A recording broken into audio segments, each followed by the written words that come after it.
Bonjour et bienvenue sur le plateau de la Sierra Télé.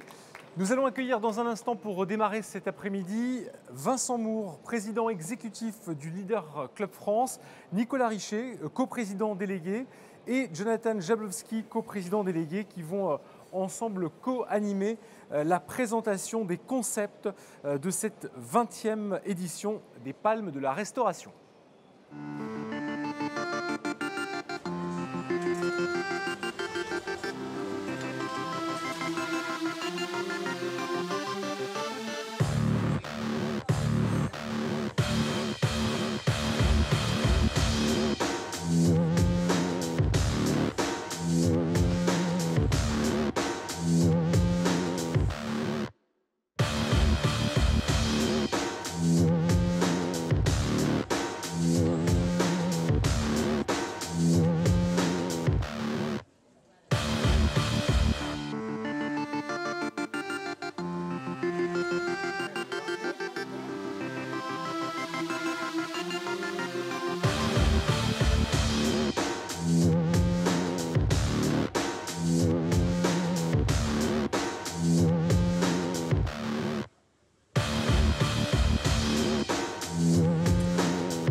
Bonjour à tous.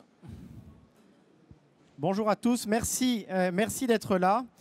C'est un moment important dans l'histoire du Leaders Club car nous vous avons aujourd'hui avec nous pour l'avant-première de la 20e édition des Palmes de la Restauration.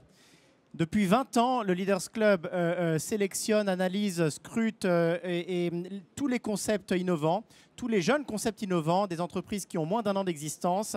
Et lorsque l'on regarde le palmarès de ces 20 dernières années, eh ben, on s'aperçoit qu'on a des enseignes qui ont façonné l'histoire de la restauration en France. Et pour ne reprendre que les dernières années, des enseignes comme Cogent, comme Exquis, comme l'Atelier des Chefs, comme Bocaux, Le Camion qui fume ou La Pointe du Groin sont des enseignes que tout le monde connaît ici et dont vous n'avez pas fini d'entendre parler.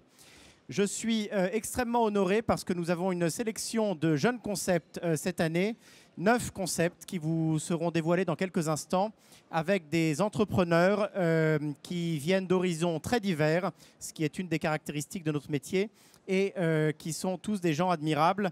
Et je suis extrêmement honoré également d'être une fois de plus aux côtés de Nicolas Richet et de Jonathan Jablowski avec qui nous coprésidons ensemble le Leaders Club. Vous allez maintenant découvrir les 9 concepts nominés aux 20e Palmes de la Restauration et c'est la bande-annonce dans laquelle vous allez découvrir Finlala, vous allez découvrir Persillé, vous allez découvrir Deux Sens, Peco Peco, Privé de Dessert, Pléthore et Balthazar, Meds, Capucin, Daily Peak. Et je crois que nous pouvons lancer la bande-annonce.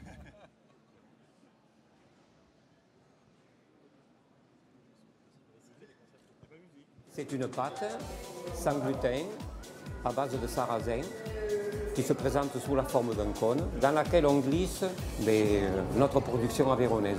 Ça peut être de la viande, ça peut être du légume. J'avais envie de mettre mon acquis de cuisinier au service du plus grand nombre et nos producteurs qui sont éteints, qui sont un peu dans l'oubli.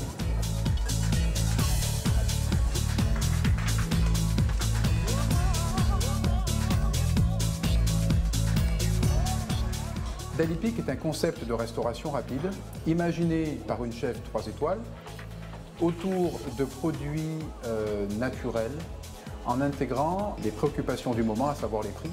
L'originalité de Daily Peak est d'avoir intégré le principe de la pasteurisation dans l'imagination des recettes d'Anne-Sophie.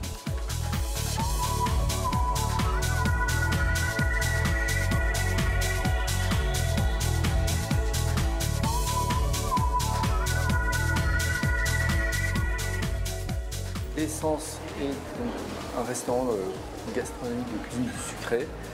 La cuisine du sucré, c'est une cuisine très légère, très innovante, très créative, et c'est aussi une cuisine qui exploite le sucre naturel des fruits, légumes et autres végétaux. Ça permet aux clients de vivre une expérience très innovante, très inédite, qui procure des émotions complètement différentes. Il va prendre du plaisir déjà rien que par les yeux, et ensuite il va prendre un autre plaisir quand il va manger.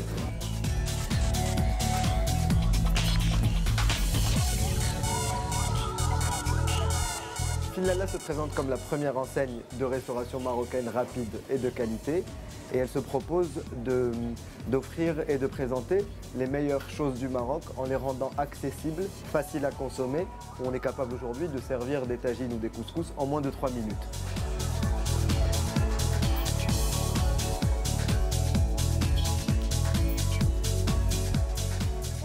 C'est un nouveau concept street food qui a ouvert il y a un an et donc est spécialisé en fait dans les mezzés. Et donc notre idée c'est de s'inspirer, de reprendre la cuisine de nos mamans, de la mettre vraiment à la sauce street food, à la fois dans les packaging qui vont être des packaging en carton, avec un mode de consommation qui va être aussi bien sur place dans le restaurant qui est imaginé façon cantine, mais aussi bien dans la rue.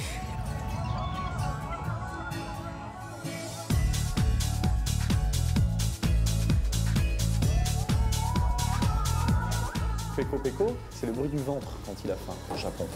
Avec Peko Peko, on apporte les plats traditionnels japonais aux Parisiens, dans une fourchette de prix qui est vraiment très accessible. On fait du donburi le midi et des kuchiage le soir. Le donburi, pour le midi, c'est du riz avec une garniture par-dessus. Le soir, ce qu'on fait, c'est des kuchiage, c'est des brochettes panées, dans un cadre français quand même. Ça, c'est assez important.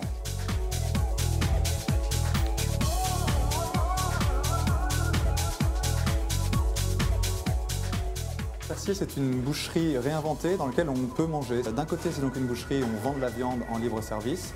De l'autre, c'est une restauration rapide faite à partir de cette même viande. Tout ça sous couvert de qualité, une viande direct éleveur, des animaux élevés en plein air, du label rouge et une restauration fraîche de saison autour de cette viande.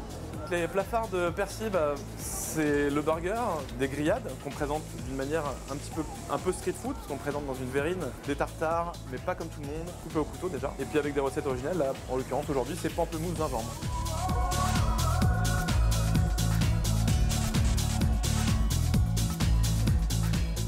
Pléthore et Balthazar, c'est une histoire de deux passionnés, donc Fabien Chalard et moi-même. On a souhaité faire un lieu qui nous ressemblait, qui soit une transposition idéale de nos deux passions pour la gastronomie et pour le vin. Pléthore et Balthazar est un lieu unique qui répond, je pense, aujourd'hui au mode de consommation urbain, aux tendances d'aujourd'hui. Le bien manger, un souci d'esthétisme et aussi le décloisonnement un peu des activités, de passant de la restauration à un côté bar à tapas, bar à vin, salon de thé et épicerie fine.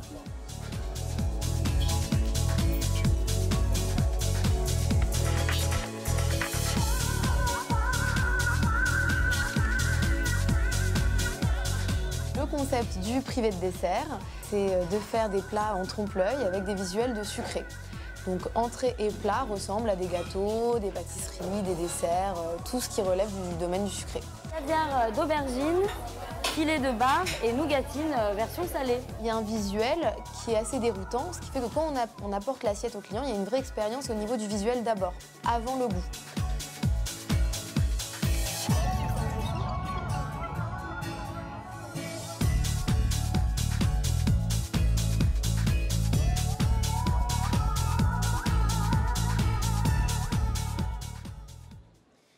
Merci à tous.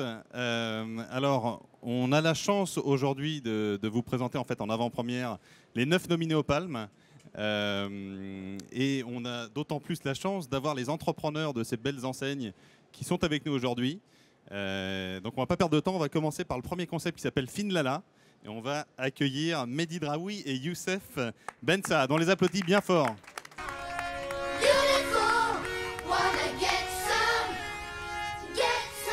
Ça va? Non, non. Comme vous voulez, on va s'asseoir. Alors, Finlala, on est très content que vous soyez avec nous aujourd'hui. Merci, nous aussi. Finlala, en fait, c'est nous, on voit ça comme le premier concept fast casual en fait marocain. Ouais. on est sur des produits de qualité, vous le dites hein, dans le petit film. Qu'est-ce qui fait aujourd'hui la différence en fait, et qu'est-ce que vous voulez apporter aujourd'hui sur le marché de la nourriture? En fait, cette histoire, elle est née vraiment d'une simple évidence. On a grandi au Maroc avec Youssef, et quand on est arrivé à Paris, il n'y avait aucun endroit qui représentait ce qu'on aimait manger, ce qu'on avait l'habitude de manger au Maroc. Et très rapidement, on s'est dit ce serait sympa de lancer un concept de restauration rapide, parce que ça correspond un peu à l'ère du temps, à notre manière de consommer, mais qui soit dans le parfum et dans le goût de ce qu'on a l'habitude de manger. Et très rapidement, on s'est dit c'est pas qu'une question de restauration, ce serait sympa de pouvoir apporter les meilleures choses du Maroc. Et dans les meilleures choses du Maroc, il y a de la restauration, de la pâtisserie, d'épicerie fine. On a un petit côté boutique, bijoux, accessoires. J'ai cru comprendre que vous faisiez venir les pâtisseries directement du Maroc. Hein, on fait les pâtisseries au Maroc, pour nous, chez la meilleure pâtissière du Maroc, et qu'on importe en avion, parce que c'était important pour nous d'apporter une pâtisserie de qualité et de casser justement tous les a priori et les préjugés qu'il y a autour de la pâtisserie orientale. Pâtisserie orientale qui regroupe plusieurs continents ou régions, alors qu'il y a vraiment une pâtisserie différenciée par pays. Et la marocaine est bien évidemment la meilleure et la plus raffinée. Et c'est pour ça qu'on a voulu la ramener. Et la plus légère. Voilà, tu connais le principe de la corne de gazelle qui fait maigrir. C'est ce qu'on essaye de pousser. D'accord. Bon, donc aujourd'hui, ça fait tout juste un an que vous avez ouvert. Tout juste un an. Quels sont les projets? Faut faire saliver un peu tous ceux qui sont là pour le futur. Alors, ça fait un an, donc on est hyper content, hyper fier, parce qu'au départ, bien évidemment, tout le monde n'y croyait pas. Tout le monde a un côté assez fort sur la gastronomie marocaine, dans le sens où elle était toujours présentée comme difficilement traduisible en restauration rapide. Après 10 mois d'activité, à Opéra, on a vendu 26 000 tagines à des gens qui n'ont pas eu l'habitude de manger du tagine, ou peut-être une fois par an. Donc pour nous, c'est une réussite, dans le sens où c'est un nouveau plat qui rentre dans le quotidien du quartier, des travailleurs. Aujourd'hui, on vient de signer il y a 2-3 jours pour ouvrir à la Défense, aux 4 temps. Ah félicitations, donc on sera en face, je crois. Ouais, je crois qu'on sera juste à côté, ça c'est bien. Il y a d'autres projets, il y a des projets de discussion de franchise avec Sodexo notamment, qui nous a intégré dans son portefeuille d'enseignes. Avec une super autre marque italienne. En tout cas, voilà, il y a de belles perspectives. Bien sûr, c'est pas évident pour nous, parce nous, on reste une start-up, bien qu'en apparence, les choses sont très embellies. J'en profite pour dire qu'on est en pleine levée de fonds, donc s'il y a des gens qui sont intéressés, on a des sites internet, vous pouvez nous contacter. En tout cas, nous, on est très contents. C'est une très belle histoire. On ne vient pas de l'univers de la restauration et on adore ce qu'on fait. Et c'est un apprentissage, des surprises tous les jours. Et c'est vraiment, bon, et vous vous entendez bien tous les deux, ça va, pas de problème? On est meilleurs amis depuis 14 ans. Pour l'instant, ça va. Bon, tant mieux. Super. Voilà. Merci beaucoup. Merci, on les applaudit bien Merci fort. beaucoup. Et on continue avec un autre duo. Cette fois-ci, c'est Maxence de Warren et David Le Breton pour Persiller. On peut aussi applaudir bien fort.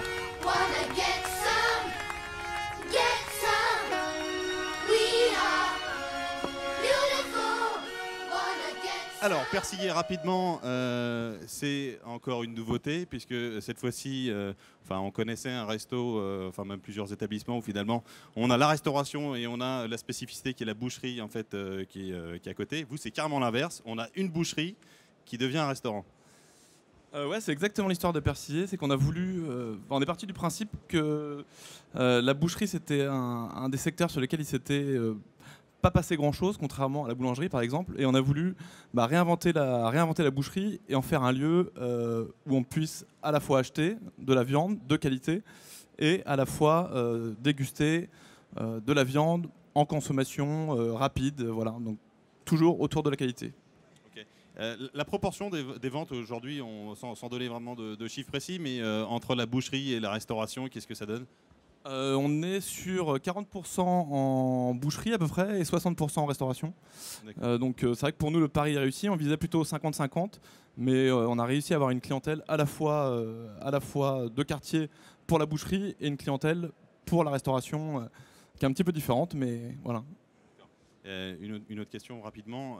Vous êtes dans le nouveau quartier en fait, de la bibliothèque, sur une nouvelle partie en fait, qui n'est pas forcément visible. Est-ce qu'aujourd'hui ça devient un endroit où on vient, où ça commence à être connu, ou vous auriez voulu un emplacement plus passage, peut-être pour le prochain? C'était aussi une opportunité. C'est vrai que le loyer, là où on est beaucoup moins élevé que ce qui se trouve sur l'avenue de France, qui est beaucoup, à la Défense, hein. Beaucoup plus exposé, ou à la Défense. Voilà, je félicite nos amis de Finlala. Je félicite nos amis de Finlala. Micro, hein. C'est bon. Oui, non, c'était aussi l'opportunité. Et autour de nous, il y a eu pas mal de concepts qui se sont installés. Donc ça devient une rue un petit peu plus destination qu'il y a 7 mois, le moment où on s'est installé. Donc non, on a vraiment de bons espoirs pour cette rue et pour le quartier.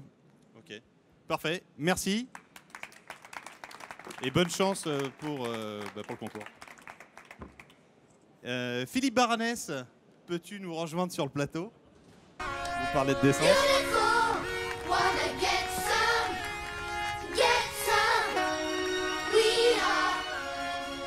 Bon, on commence à bien connaître Philippe. Oui, non. Oui. C'est bon? Ouais, ça marche? Super. Ouais. Alors Philippe, raconte-nous un peu ce nouveau défi que tu as lancé avec D'Essence, où tu réinventes la restauration en faisant un restaurant de dessert et voilà, très, très abouti. Disons que oui, D'Essence, je vais le redire, c'est le premier Mais restaurant gastronomique de cuisine du sucré en France.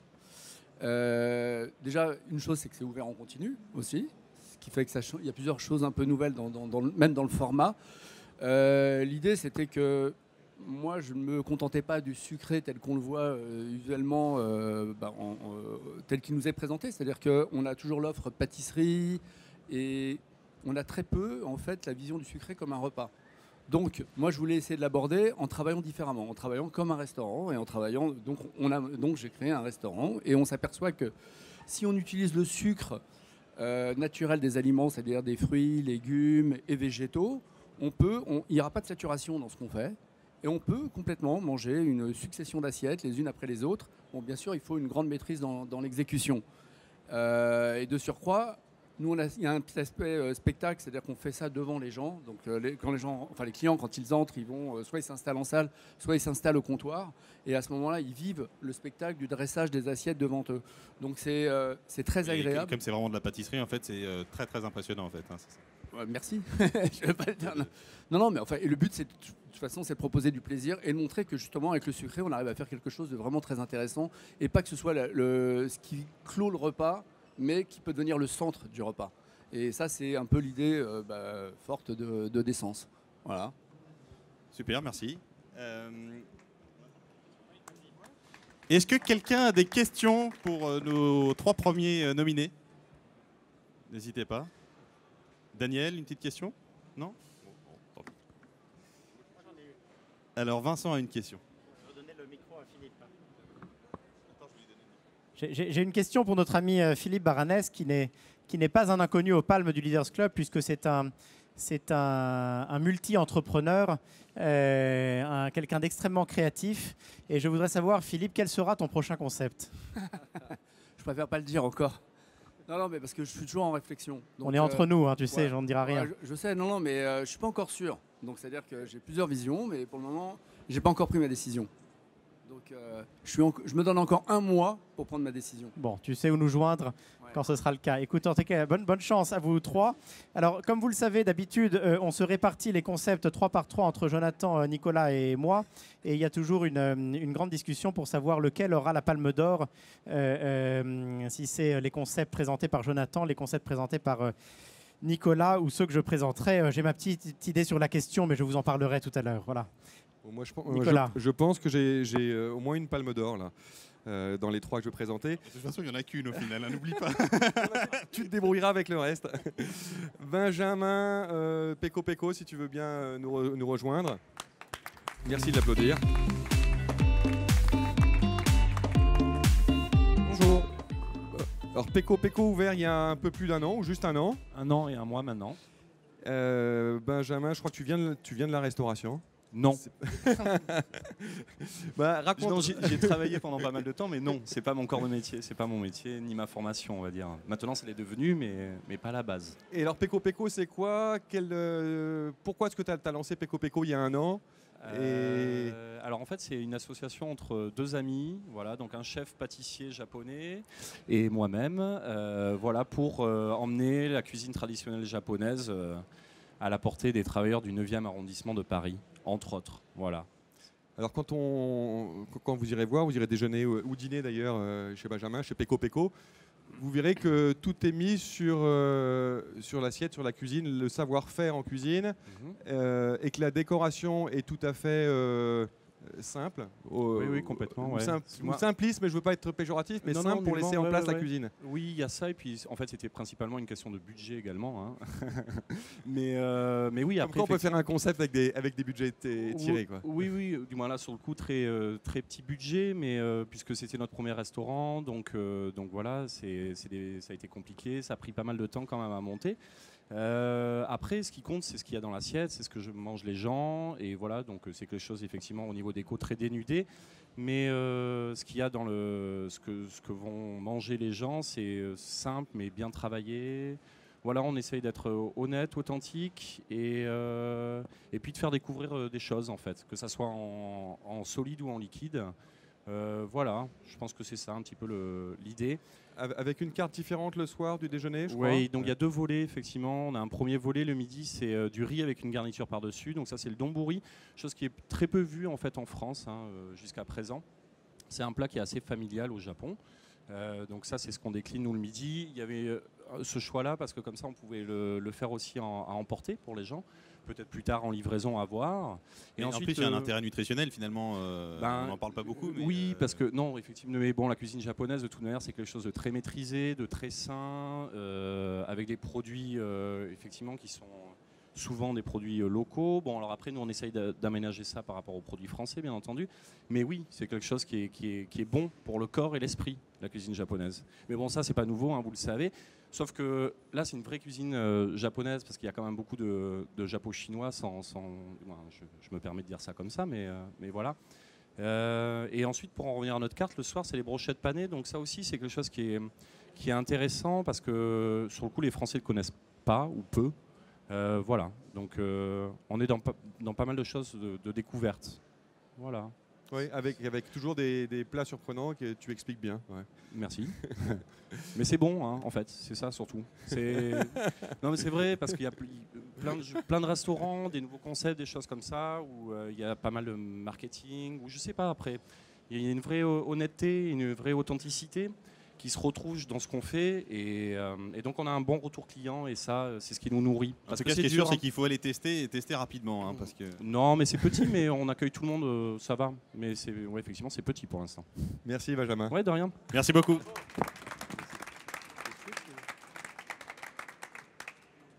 Plus haut. Pardon. Pour privé de dessert, j'appelle Sophie et Sephora. Merci de venir. Merci de les applaudir. Et encore une palme d'or en vue. Tiens, vous avez à 2 micros. Alors, ce qui m'a surpris, c'est que j'ai bien aimé mon expérience chez vous.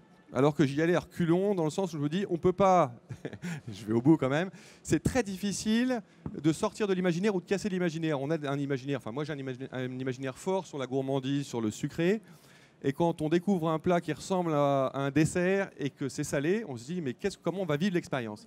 Et en fait, j'ai vécu cette expérience en me disant, c'est pas sucré, et alors qu'est-ce que c'est? Et là, on remet en avant tous les sens du palais, du goût, de l'odorat, pour essayer de trouver ce que c'est intéressant. Voilà mon expérience chez vous, mais vous la rencontrez mieux que moi, donc je vous laisse expliquer, dire qui vous êtes, et qu'est-ce que Privé de dessert? Alors, d'abord, merci. Plus proche. Donc, Privé de dessert, c'est vrai que c'est un restaurant qui joue beaucoup sur le visuel. C'était le concept de base, donc de faire des visuels autour du sucré. Après, le goût reste primordial, donc c'est du 100% maison avec des produits frais qu'on se fait livrer par des fournisseurs triés sur le volet tous les jours. Mais il y a d'abord l'expérience du visuel où c'est que des pâtisseries salées. Voilà. Ouais, non. Ouais, qui est chef? Alors, comment vous vous organisez toutes les deux? Alors, en fait, donc, avec un bébé bientôt en plus. Oui, c'est pas dû à notre cuisine qui est très diététique. Donc en fait, j'ai ouvert le restaurant et Sophie, on a fait nos études ensemble. Elle a travaillé longtemps chez Alain Ducasse, elle m'a rejoint ensuite. Et on a recruté un chef pour exécuter les recettes qu'on avait mis en place.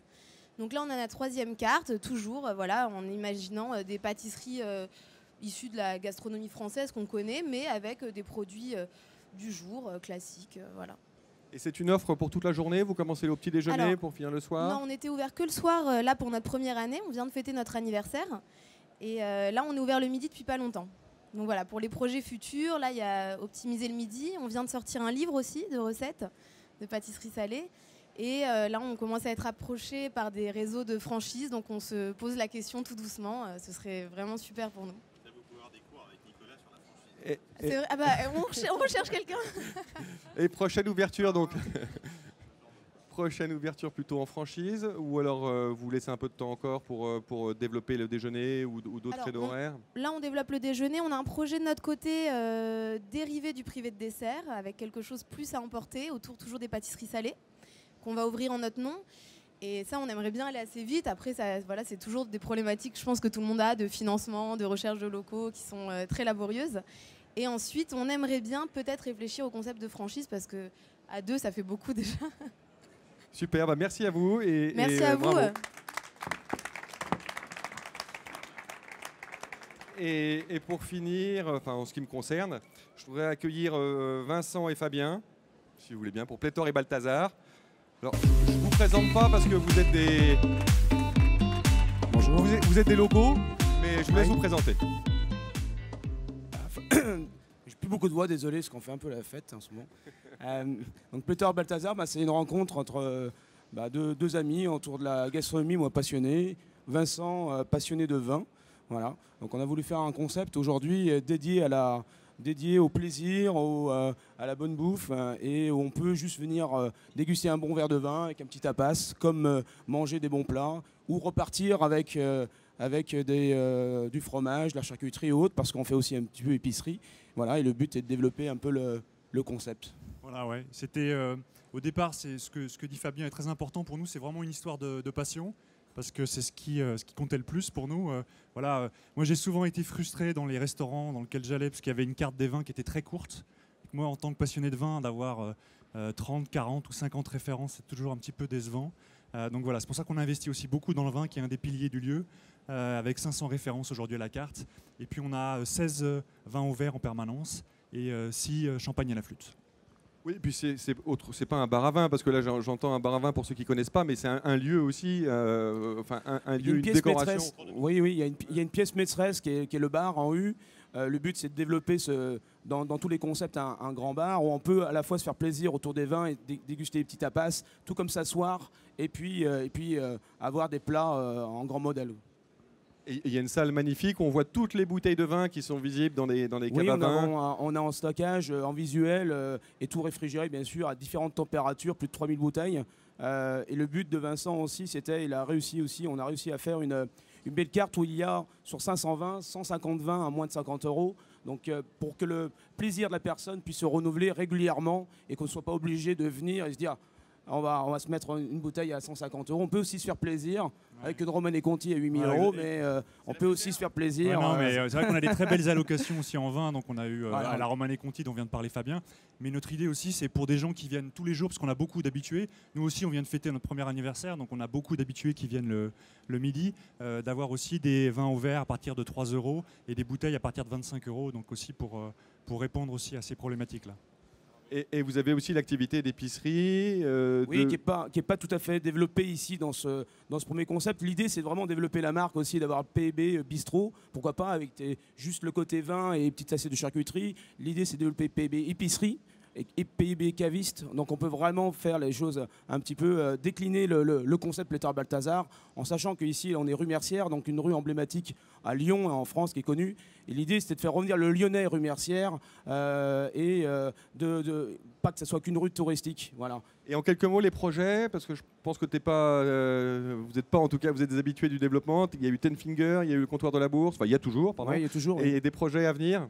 Oui, projets à venir, développer Ten Fingers, ça c'est sûr, qui est un concept autour du burger. Développer Pléthore Balthazar en France, pour la partie française, ça va être plus Vincent maintenant. Parce que moi, je m'en vais à Miami pour développer Pléthore Balthazar dans le Hilton de Miami.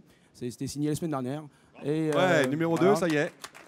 Donc numéro 2 aux États-Unis, et puis développer la marque aux États-Unis. Et puis certainement, je pense, prochaine étape, Paris, et pourquoi pas Londres. Voilà, on y réfléchit. C'est assez extraordinaire. Ça paraît étrange, mais les Français développent peu des concepts français à l'étranger. Au Donc final, il oui. faut applaudir parce que c'est comme ça aussi qu'on véhicule notre image. Bravo à vous. Merci. Merci beaucoup. Bravo à tous les trois. Un pronostic sur ta sélection, Nicolas? T'as 3 palmes. Bon, alors maintenant, je vais appeler les trois vraies palmes de cette année. Et maintenant, 3 concepts qui sont respectivement donc le 7e, le 8e et le 9e concept, et qui sont tous les 3 extrêmement représentatifs de la diversité des entrepreneurs dans la restauration en France aujourd'hui. J'appelle pour présenter le concept Meds, Nairi Kurdoglian et Laurie Affar.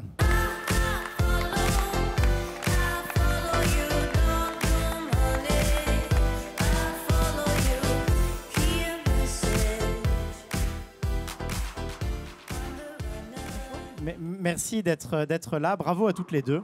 C'est quand même le deuxième concept avec 2 femmes entrepreneuses dans un milieu qui avait la réputation d'être extrêmement masculin. Et bien entendu, nous avons sélectionné vos concepts sur le talent et le caractère innovant et extrêmement prometteur de chacun des concepts. Meds, en quelques mots, vous pouvez nous le résumer?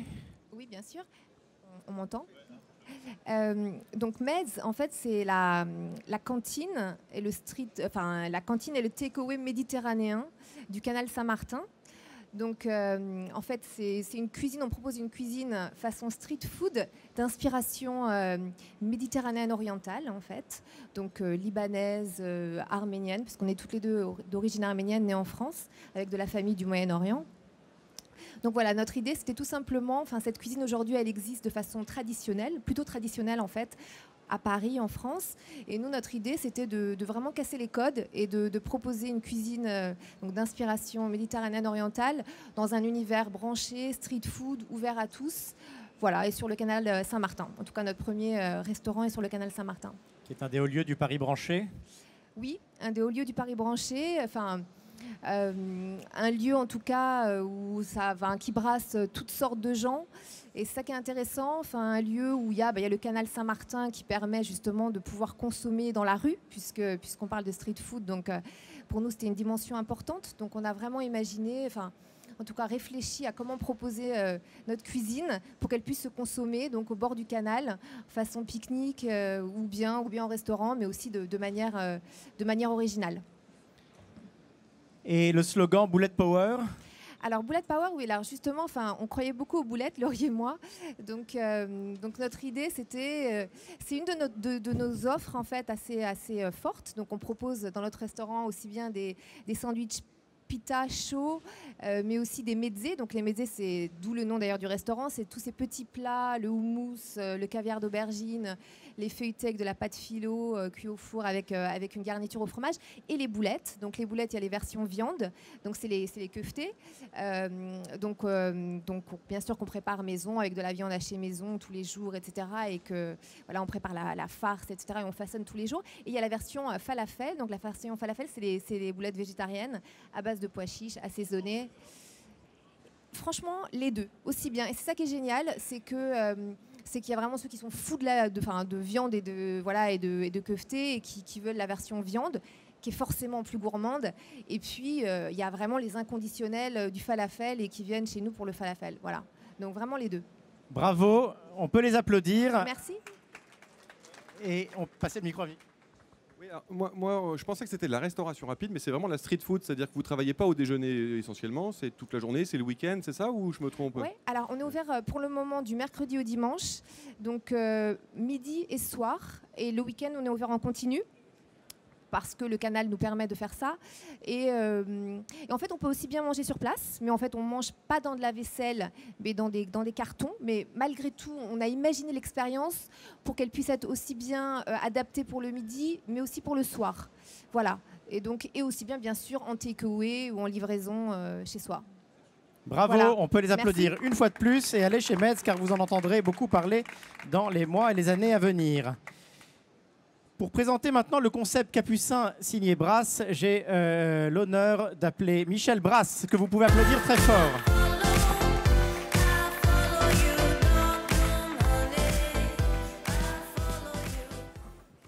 Alors Michel, vous aussi, Capucin en 2 mots?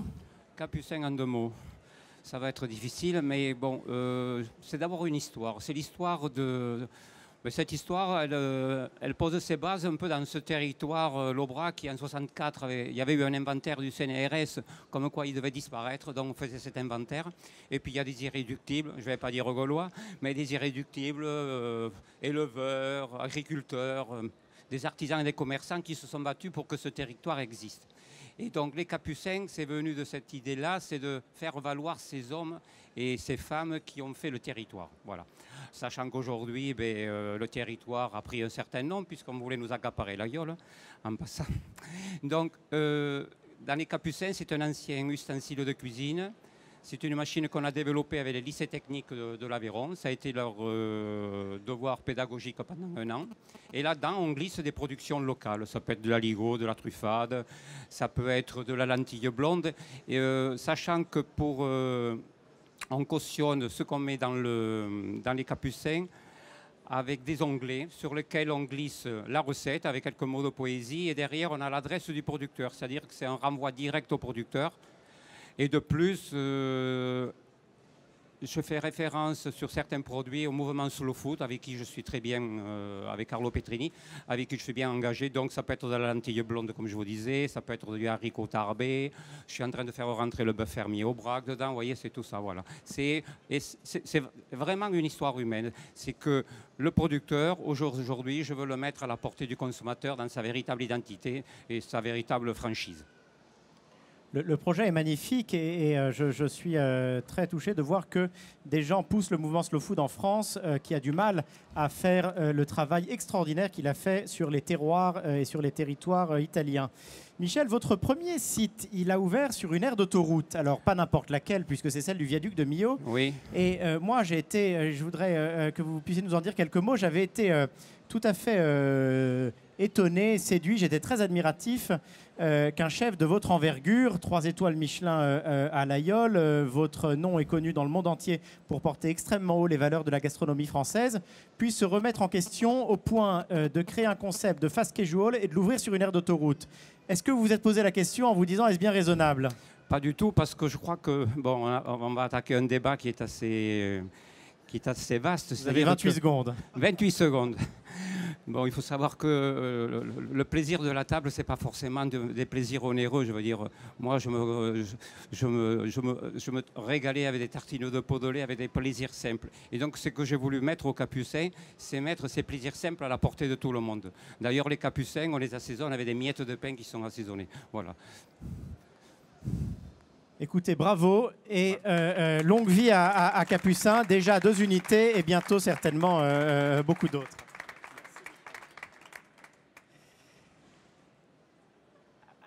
Le troisième concept que j'ai l'honneur de vous présenter et qui est le dernier de cette sélection est également issu d'une chef extrêmement connue qui est Anne-Sophie Pic, qui n'a pas pu être parmi nous aujourd'hui et j'ai la grande difficulté de devoir présenter Deli Pic à sa place. Vous l'avez vu dans la bande-annonce des Palmes. Deli Pic, là encore, voilà une chef extrêmement connue, extrêmement appréciée, qui a un restaurant que tout le monde connaît à Valence, la Maison Pic, et qui s'est remise en question pour lancer un concept de fast casual, de cuisine de tous les jours, de cuisine du déjeuner, de cuisine de restauration rapide, de cuisine à destination d'une population extrêmement diverse qui va déjeuner tous les jours et qui repose sur des bocaux qui sont produits avec une cuisson des produits sains, une cuisson pasteurisée et du coup une DLC qui permet de promettre à Deli Pic une perspective de développement extrêmement importante. Alors, Anne-Sophie Pic sera là le 30 mars pour les Palmes de la Restauration. Je vous invite à noter d'ores et déjà cette date à vos agendas. Les Palmes de la Restauration auront lieu à Paris, au Théâtre de la Porte Saint-Martin. Ça se passe le 30 mars 2015. 20 ans de Palm, c'est un événement extrêmement important.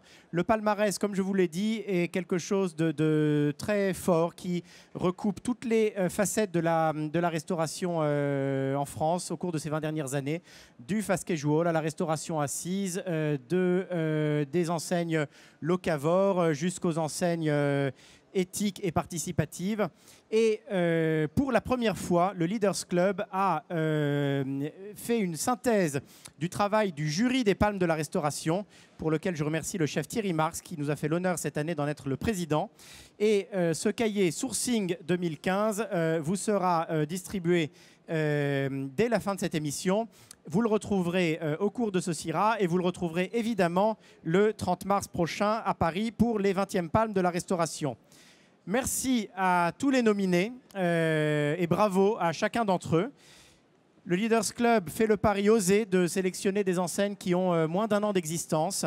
Et quand on regarde ce que sont devenues la plupart d'entre elles, eh ben, finalement, on n'a pas trop mal fait notre travail ces 20 dernières années.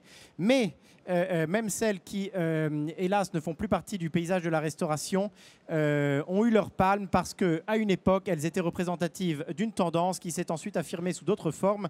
Donc, chaque millésime des palmes de la restauration est toujours un moment extrêmement important dans la restauration en France. Merci aux partenaires du Leaders Club, sans lesquels cette manifestation n'existerait pas. Et puis, merci à GL Events et à la ville de Lyon qui nous a accueillis. Merci à tous.